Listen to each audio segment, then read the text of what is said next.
불러야 할 노래라는 말씀의 제목으로 함께 은혜를 나누도록 하겠습니다. 오늘은 거룩한 주일이지만 특별히 앞서도 말씀드린 것처럼 우리 제주로아교회를 2년 동안 지켜주신 하나님 앞에 감사하고 또 그 은혜를 함께 노래하는 그런 귀한 시간입니다.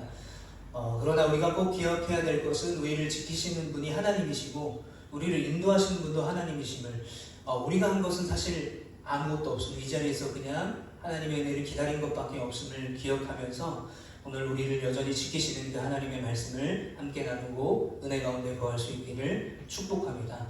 여러분, 성경책에서 가장 긴 본문을 가지고 있는 본문은 성경책은 어딜까요? 이게 넌센스 퀴즈가 아니라 진지하게 묻고 있는 겁니다. 가장 긴 내용을 담고 있는 본문, 힌트를 드리면 119예요. 119. 우리가 가장 급할 때 전화할 수 있는 119, 바로 시편 119편입니다. 이 119편을 보시면 무려 176절로 되어 있어요.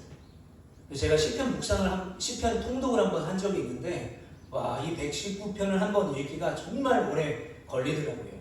176절로 되어 있고요. 8행씩 22절로 나뉘어서 이 시편 119편은 특이하게도 시작하는 각 절의 시작이 히브리어 알파벳 순서로 정확하게 진행을 합니다. 자, 이렇게 가장 긴 내용을 가지고 있고 또 여러 가지 형식을 가지고 있는 시편 이 119편이 끝나게 되면 그때부터 120편부터 134편까지 총 15편의 노래가 등장하는데요. 이 노래를 우리가 성전으로 올라가는 노래라고 부릅니다. 그래서 시작인 120편, 첫 번째 단락이죠. 성전에 올라가는 노래의 시작인 이 120편을 먼저 좀 살펴보면 120편 6절부터 7절에 보면 내가 화평을 미워하는 자들과 함께 오래 거주하였도다.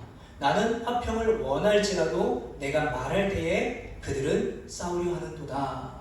자, 성전으로 올라가는 노래의 시작이 어떤 분위기입니까? 미워하는 자들, 또 싸우려 하는도다. 뭔가 심상치 않죠. 이 마지막인 두 줄만 읽어봐도 분위기가 좋지 않다는 것을 우리가 알 수 있어요. 이 120편의 전체를 읽어보면 적들과의 싸움과 이 원수와의 싸움에서 시인이 곤고한 상태를 주님께 기도하고 있습니다. 자, 이렇게 곤고한 상태의 시인의 그 다음 고백인 121편, 우리가 읽은 이 시편 121편의 분위기는 어떻습니까? 완전히 달라요. 이 120편에 있었던 탄식, 곤고함, 긍휼, 연약함, 이런 것이 다 사라졌어요. 그리고 오늘 이 121편에서 6번이나 반복되는 아주 중요한 단어가 있습니다. 한번 따라해 보겠습니다. 지키다. 네, 지키다라는 단어예요. 지키다. 무려 6번이나 반복하고 있어요. 자, 여기서 지키다라는 말은 하나님께서 이 시인을 지켜주시고 또 이스라엘 백성들을 지키시겠다는 약속을 6번을 반복해서 하고 있습니다. 그런데 이 지키다라는 말을 히브리어로 보면 샤마르라는 단어를 쓰고 있는데요. 여러 가지 의미가 있어요. 감시하다, 적을 감시하다, 또 보존하다, 준수하다, 지키다라는 여러 가지 의미가 있습니다. 자, 이 지키다 샤마르가 6번을 반복하게 되는데 그 반복과 강조가 오늘 본문인 1절과 2절에 고스란히 묻어 있어요. 우리 함께 읽어보겠습니다. 내가 산을 향하여 눈을 들리라. 나의 도움이 어디서 올까? 나의 도움은 천지를 지으신 여호와에게서로다.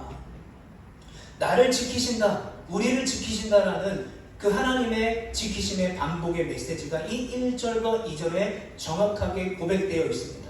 아까 우리가 잠깐 나눴던 120편은 어떻습니까? 원수의 대적자들로 인해서 평강을 잃었어요. 곤고한 삶의 상태입니다.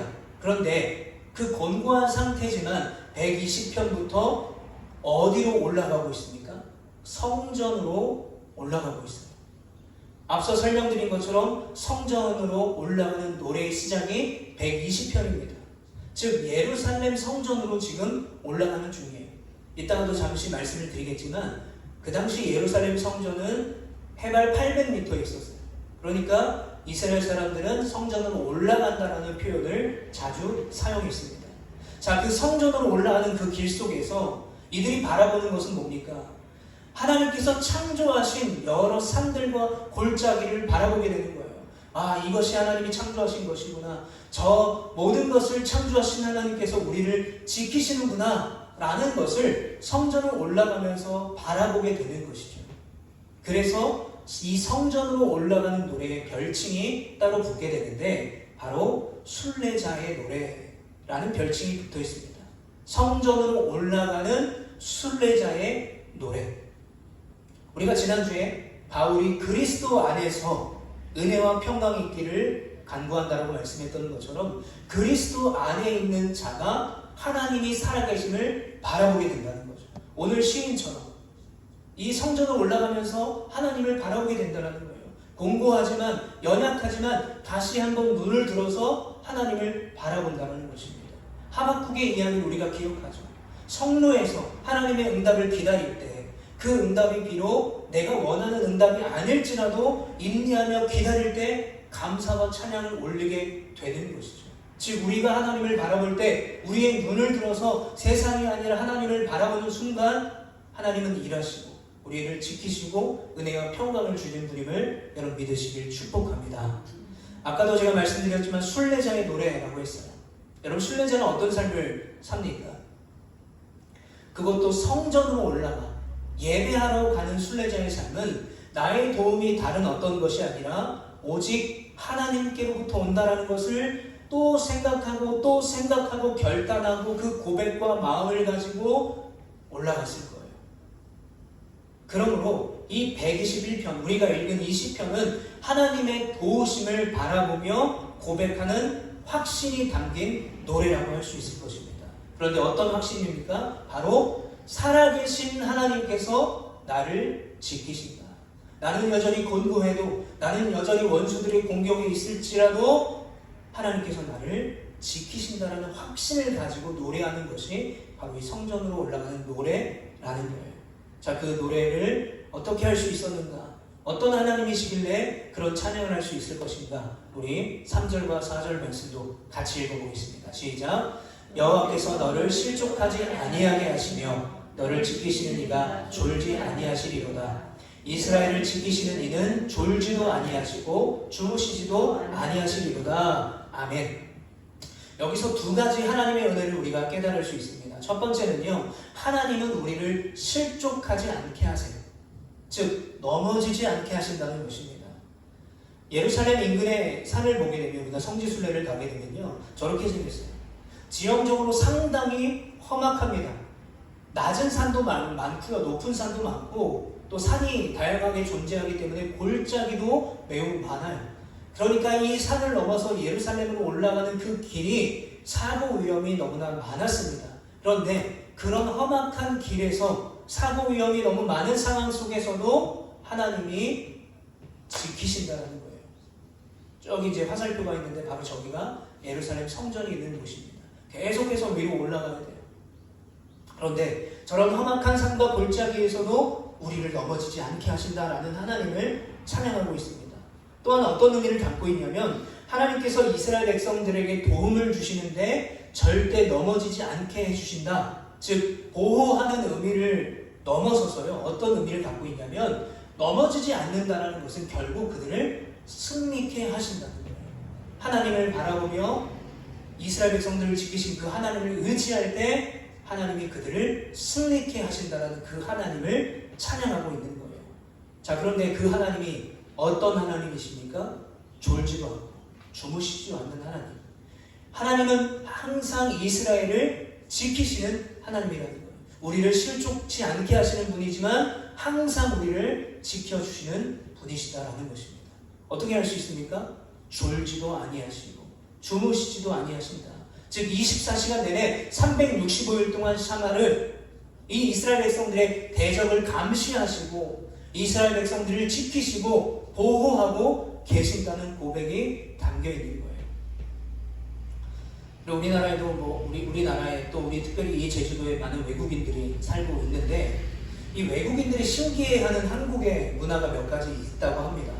그 중에 한 가지가 뭐냐면 이 카페나 식당 같은데 지갑을 놓고 가도 핸드폰을 놓고 가도 노트북을 놓고 가도 아무도 훔쳐가지 않는다는 거예요. 심지어 노트북을 저렇게 놓고 가서 잠깐 외출을 하고 와도 그대로 있다는 거예요. 우리 뭐 외국 여행을 가신 분들은 알겠지만 가이드가 계속 강조하는 게 뭡니까? 소매치기 조심하라고 하잖아요. 소매치기. 그래서 막 가방 같은 거 막 옷 안에 넣어놓고 다니고 그러잖아요. 그러니까 외국인들이 생각하면 어떻게 저 카페에 저 귀한 비싼 노트북을 놓고 가는데 안 훔쳐가냐라는 거예요. 그게 신기한 거죠. 근데 더 놀라운 사실이 뭔지 아십니까? 우리나라의 특이점인데요. 카페에 놓고 간 노트북과 지갑과 핸드폰을 안 훔쳐가는데 자전거를 그렇게 훔쳐간대요. 자전거. 실제로 통계가 나와 있어요. 자전거 절도가 제일 높아요. 제가 어릴 때 자전거를 타고 다니면 1년을 못 탔어요. 왜냐면 도둑 맞아요. 또 사면 또 도둑 맞아요. 제가 물론 어디다 놓고 까먹어서 못 갖고 온 경우들도 있지만 잊어버려요. 그래서 제가 아는 친구는요, 자기 이 자전거를 도둑 맞잖아요. 그러면 다른 자전거를 훔쳐요. 그러면 또 그걸 타고 다니면 또 도둑 맞아요. 이 돌고 도는 거예요. 그래서 누가 그러더라고요. 이 자전차와 원복동의 후예 나라기 때문에 자전거를 저렇게 훔쳐간다는 거예요. 심지어 바퀴만 남기고 다 훔쳐간다는 거죠. 자, 외국인들이 또 신기한 게 있는데 뭐냐면 무인 매장이 많다는 거예요. 우리나라에. 주인이 없는 거예요. 감시 체계가 없는 것입니다. 그런데 이 무인 매장이 어떤 시스템입니까? 사람이 들어와서 그 시스템을 이용하는데 정당한 돈을 내고 문제없이 나간다라는 믿음 위에서, 신뢰 위에서 돌아가는 것 아니겠습니까? 근데 이게 신기하다는 거예요. 외국인들 입장에서는. 어떻게 정당한 돈을 내고 물건을 살 수 있지? 보는 사람이 아무도 없는데. 물론 뭐 우리도 TV를 보게 되면 저런 무인 판매점에서 막 돈통을 뜯어서 가져가거나 뭐 나쁜 짓을 하는 사람들을 많이 보게 되지만, 아니, 한국의 이 무인 시스템이요, 단순히 믿음만으로, 선의만으로 유지되는 것이 아닙니다. 왜냐하면 곳곳에 설치된 CCTV가 있어요. 그리고 키오스크로 결제를 해야 됩니다. 정보가 남는 거죠. 그리고 어떤 이 무인 매장은 내가 가지고 있는 카드로 출입 인증을 해야 들어갈 수가 있더라고요. 그러니까 기록이 다 남는 거죠.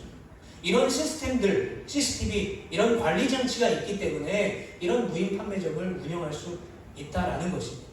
그래서 여러분, 우리나라에요, 정부와 지자체가 설치한 공공 CCTV가 무려 200만 대가 넘는다고 합니다. 그리고 이 서울 같은 도시는 몇 걸음마다 CCTV가 있대요. 그래서 이렇게 24시간 365일 동안 돌아가는 이 CCTV로 범죄를 예방하기도 하고요, 범인을 잡아내기도 하고요, 굉장히 애매한 상황 가운데서 누가 잘못했는지를 밝혀내기도 할 수 있게 된다는 거죠. 자, 이렇게 365일 24시간 돌아가는 CCTV로 인해서 우리의 안전을 보호받는다고 한다면 절대로 적을 놓치지 않고 우리를 바라보시고 사랑으로 지키시는 그 하나님께서 이 이스라엘 백성들을 지키시고 또 지금 이 말씀을 듣고 있는 우리를 지키신다면 여러분, 이것보다 안전한 곳이 세상에 어디 있겠습니까? 그래서 이렇게 고백하지 않습니까? 주 안에서 가장 우리가 안전합니다. 주님 안에 있는 것이 가장 안전합니다. 그런데 여러분, 우리는 이렇게 고백하지만 주님 안에 있는 것이 가장 안전합니다라고 고백하고 믿고 찬양하지만 때로는 우리가 불안해하며 두려움 가운데 살아갈 때가 많습니다. 여러분, 창세기의 대표적인 사람을 보게 되면 이 야곱이라는 사람을 볼 수가 있습니다. 야곱의 인생이 어떤 인생이었습니까? 온갖 속임수로 승승장구하며 살았어요. 세상이 자기 뜻대로 돌아갔던 사람입니다. 잘 먹고 잘 살았던 사람이에요. 그런데 그의 인생 최고의 위기를 맞이하게 됩니다. 제가 이 야곱만 생각하면 제가 경주에서 중고등부 사역할 때 새 친구 초청잔치 날이 기억나요. 그때 제가 야곱에 관한 설교를 했었는데요. 예배가 다 끝났습니다. 근데 새 친구가 이제 그 친구를 전도한 저희 교회에 다니던 친구랑 같이 왔어요. 그런데 저한테 뭐라고 얘기했냐면, 목사님, 야곱, 계속 야곱 해가지고 야채 곱창이 생각났다는 거예요. 새로운 친구가 야곱이 누군지 모르니까. 그래서 자기가 너무 배고팠다는 거예요. 그러면서 예배 끝나고 맛있는 걸 사달라는 거죠. 그래서 지금도 야곱 설교를 하면 이 생각이 떠올라요. 창세기 28장에 보면 이 야곱이요, 형 에서를 속여서 장자권을 빼앗잖아요. 그리고 어머니 리브가가 삼촌 라반의 집으로 도망가라 해서 도망가는 중이었습니다. 그 도망가는 중에 열심히 도망쳤지만 너무 지치고 힘들어서 베델이라는 곳에서 잠시 쉬게 되는 거예요. 얼마나 힘들었는지 돌을 메고 잘 잡니다. 형을 속이고 삼촌을 만나러가는 그 길이 얼마나 두렵겠습니까? 아까도 말씀드렸지만 야곱의 인생은요, 속이는 인생이에요. 여러분, 속이는 인생이 얼마나 불안한 삶인지 아십니까? 내가 속인 것이 들킬까봐, 내 정체가 들킬까봐, 내 진짜 모습이 들킬까봐 점점 근거하는 거죠. 야곱의 인생이 그런 인생이었습니다. 한 번도 편한 적이 없었던 거죠. 그런데 이제 형 에서의 쫓김을 당해서 도망갈 때 정신적인 피로와 육체적인 피로 때문에 노숙을 하고 돌을 베고자 하는데도 잠을 잘 자게 돼요. 근데 거기서 꿈을 꾸게 됩니다. 하늘과 땅을 잇는 사다리 같은 게 나와요. 그 사다리에 막 오르락 내리락 하는 천사들이 보입니다. 그 사다리 꼭대기에는 하나님의 모습이 보여요. 사다리인지 계단인지 잘 모르겠지만 어쨌든 야곱이 누워 자고 있는 돌베개를 비고 있는 베델에서부터 하나님이 계시는 하늘까지 이 사다리가 이어져 있어요. 이게 도대체 뭐지 하고 있는 순간에 위에 계신 하나님께서 야곱에게 이렇게 말씀하셨습니다. 내가 너와 함께 있어 내가 어디로 가든지 너를 지키며 너를 이끌어 이 땅으로 돌아오게 할지라 내가 내게 허락한 것을 다 이루기까지 너를 떠나지 아니하리라 하신지라. 네가 어디로 가든지 너를 지키며 샤마를 하신다라는 거예요. 사실 야곱이 의지할 것은 뭐가 있었겠습니까? 아무것도 없었어요. 베개도 없었어요. 그냥 돌베개를 피고 그것 하나 의지해서 잠을 자는 거예요. 형 에서는 쫓아오죠. 삼촌 라반의 집 하란까지는 너무 많이 남아있죠. 자신을 보호해줄 사람은 아무도 없었습니다. 자신의 지혜, 그동안 자신이 자랑했던 속임수로 벗어날 수 없었어요. 하나님 한 분밖에 바라볼 수가 없던 거죠. 그 순간에 하나님은 야곱에게 말씀하시는 거예요. 두렵지, 무섭지, 힘들지, 피곤하지. 근데 내가 너를 떠나지 않을 거야. 네가 두려울 때도, 네가 힘들 때도, 이렇게 막막할 때도 내가 너를 지키고 너와 함께 할 거야 라고 야곱에게 약속하신 거예요. 이 말은 뭡니까? 야곱아, 더 이상 네 힘을 의지하지 말고, 네 머리를 의지하지 말고, 네 속임수를 의지하지 말고 나를 바라보라. 그럼 내가 너를 지키겠다는 하나님의 약속입니다.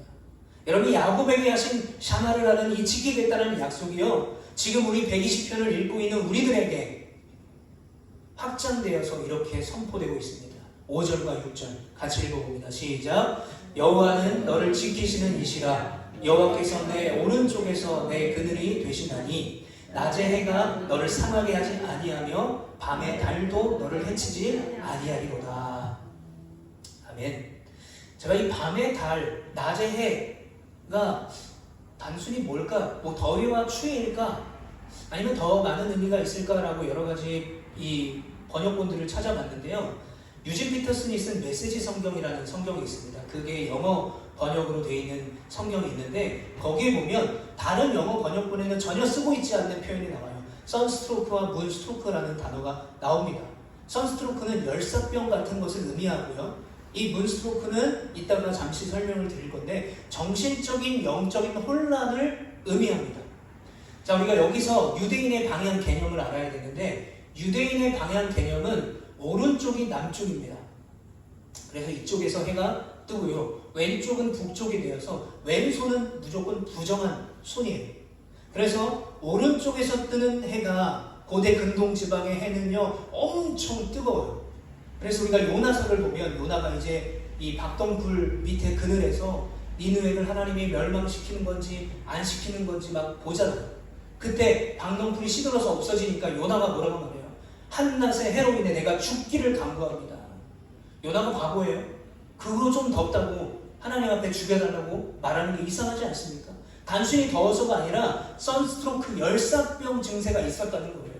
어떤 신학자들은 그래서 열사병 증세가 있으니까 정신이 혼미해서 하나님 저를 그냥 죽여주세요 라고 했다는 거예요. 그러니까 낮에 뜨는 해가 열사병을 일으킬 만한 더위라는 거예요. 그런데 그런 상황에서 하나님이 내 오른쪽에 그 불구덩이와 같은 태양 속에서 그늘이 되어주신다.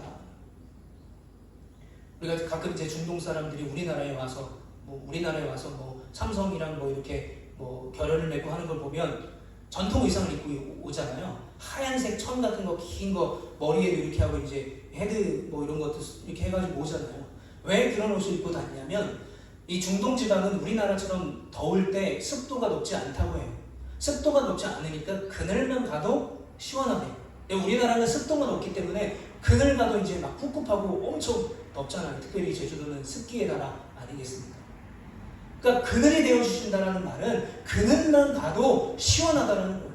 그 하나님께서 열산병과 같은 더위에서도 우리를 지키신다라는 것입니다. 그러면 밤의 달은 도대체 뭐길래 나를 해치지 않게 하시겠다라고 말씀하실까요?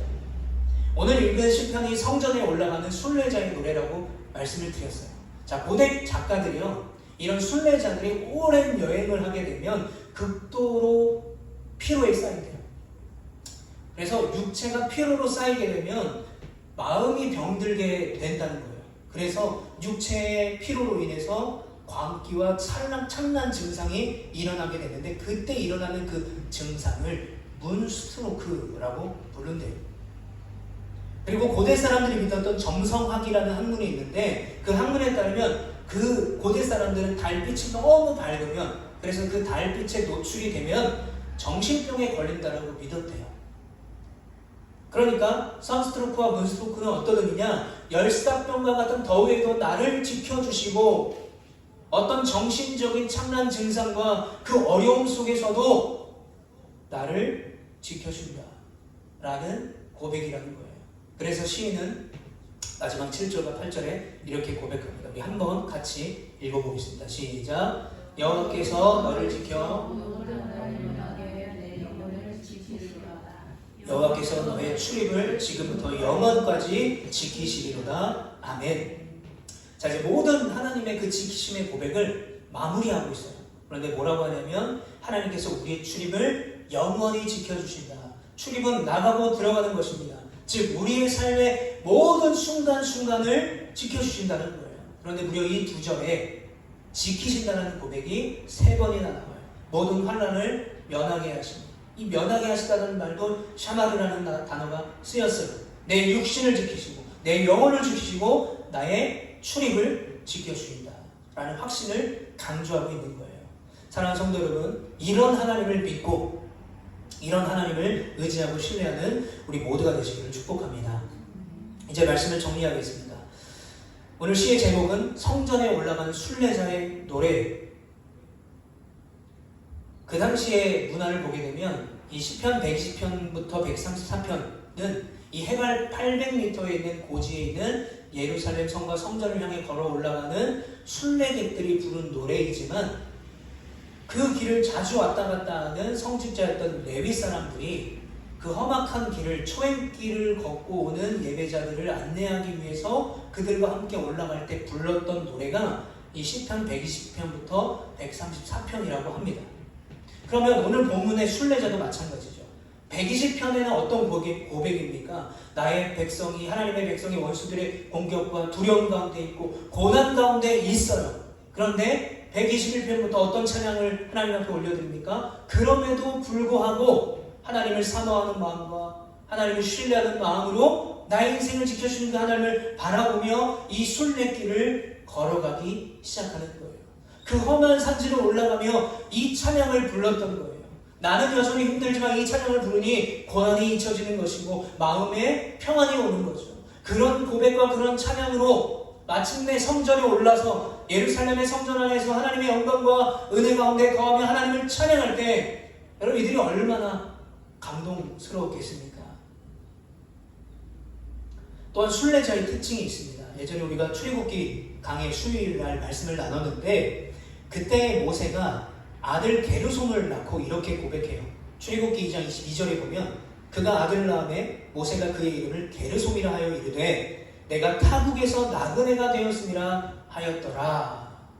자, 모세가 자신을 뭐라고 고백하냐면 타국의 나그네라고 고백하고 있습니다.